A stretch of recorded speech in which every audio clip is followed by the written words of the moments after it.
Bismillahirrahmanirrahim. Assalamualaikum warahmatullahi wabarakatuh.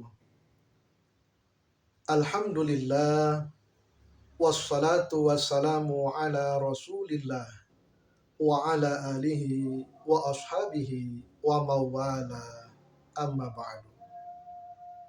Para pemirsa yang dirahmati oleh Allah Subhanahu wa ta'ala,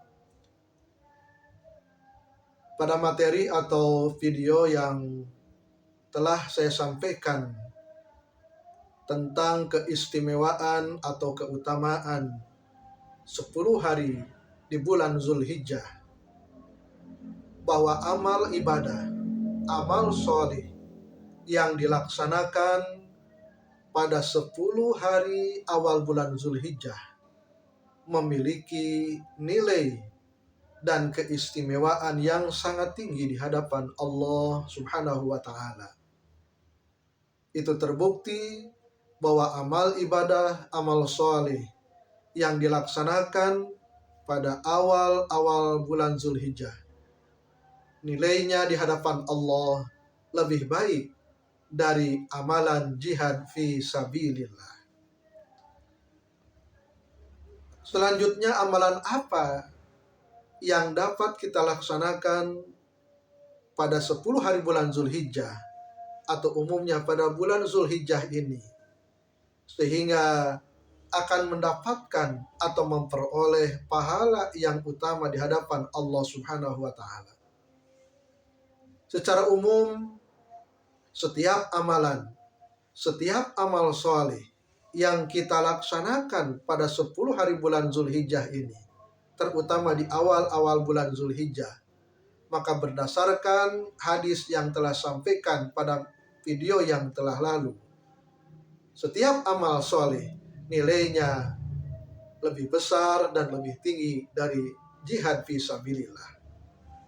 Artinya, ketika kita membaca Al-Quranul Karim, ketika kita melaksanakan silaturahim, thalabul ilmi, pergi ke pengajian, sholat yang 5 waktu, sholat sunat, sedekah, dan amal-amal lain, amal-amal solih yang lainnya, semua itu memiliki kedudukan yang sangat tinggi dan nilai yang sangat tinggi di hadapan Allah Subhanahu wa ta'ala.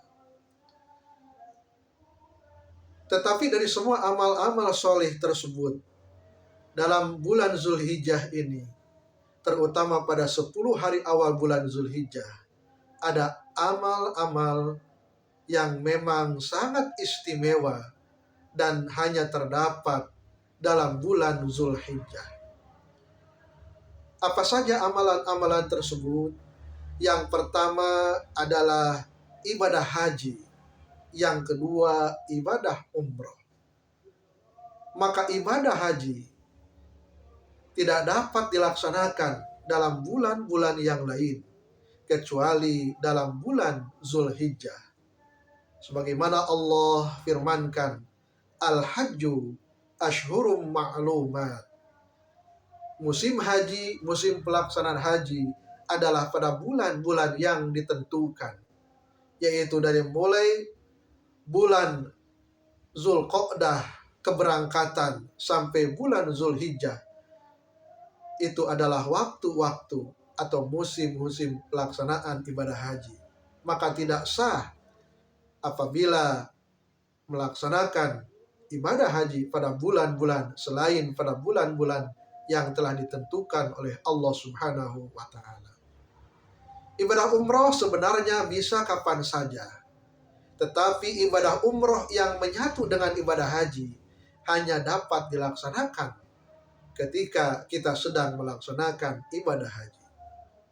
Sehingga nilainya di hadapan Allah Subhanahu wa ta'ala, sebagaimana hadis yang diriwayatkan oleh Imam Al-Bukhari dan Imam Muslim, yang diterima dari sahabat Abu Hurairah radhiyallahu anhu.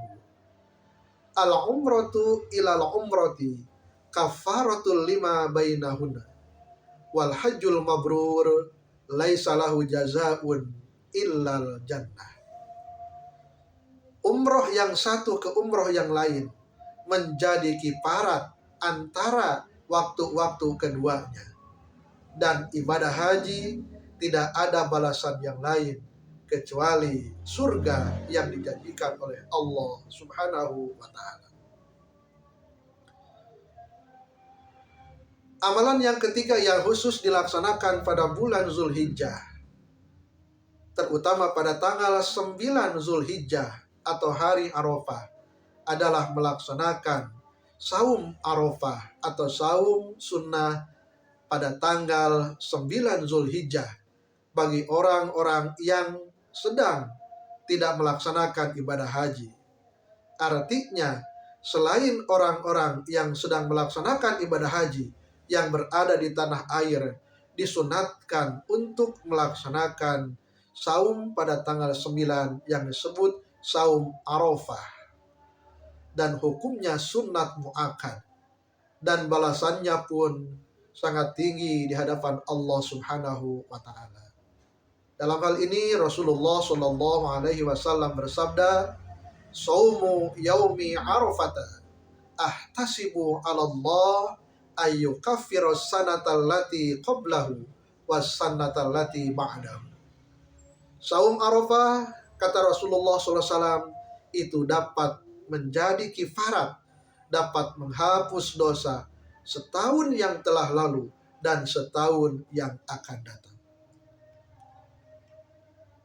Ada amalan lain para pemirsa yang dirahmati oleh Allah Subhanahu wa Ta'ala, ketika kita sedang melaksanakan saum sunat pada tanggal 9 Zulhijjah, ketika jemaah haji sedang melaksanakan wukuf di Arafah, maka ada satu amalan yang istimewa, yaitu kita sering atau banyak mengucapkan kalimat La ilaha illallah wahdahu la syarikalah lahul mulku walahul hamdu yuhyi wa yumitu wa huwa ala kulli syai'in qadir.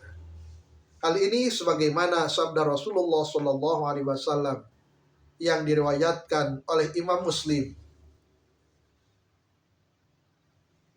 Imam At-Tirmidzi, khairud du'ai du'a'u yaumi arafata wa khairu ma qultu ana wan nabiyyuna min qabli la ilaha illallah wahdahu la syarikalah lahul mulku wa lahul hamdu yuhyi wa yumitu wa huwa ala kulli syai'in qadir. Kata Rasulullah SAW, sebaik-baik doa adalah doa yang dipanjatkan pada hari Arafah. Dan sebaik-baik yang aku ucapkan dan para nabi yang terdahulu adalah ucapan atau kalimat La ilaha illallah wahdahu la syarikalah lahul mulku wa lahul hamdu yuhyi wa yumitu wa huwa ala kulli syai'in qadir. Jadi ketika kita sedang melaksanakan ibadah saum sunat pada tanggal 9 Zulhijjah, maka kita pun disunatkan untuk memperbanyak kalimat yang telah saya sebutkan barusan, yaitu La ilaha illallah wahdahu la syarikalah lahul mulku wa lahul hamdu yuhyi wa yumitu wa huwa ala kulli syai'in qadir. Dan amalan yang lain pada tanggal 10 Zulhijjah adalah kita melaksanakan sholat sunat Idul Adha. Kemudian dilanjutkan dengan penyembelihan hewan kurban, yang mana penyembelihan hewan kurban waktunya dari tanggal 10 sampai tanggal 13 Zulhijjah yang dinamakan Ayyamut Tasyrik. Demikian yang dapat saya sampaikan, semoga bermanfaat. Wassalamualaikum warahmatullahi wabarakatuh.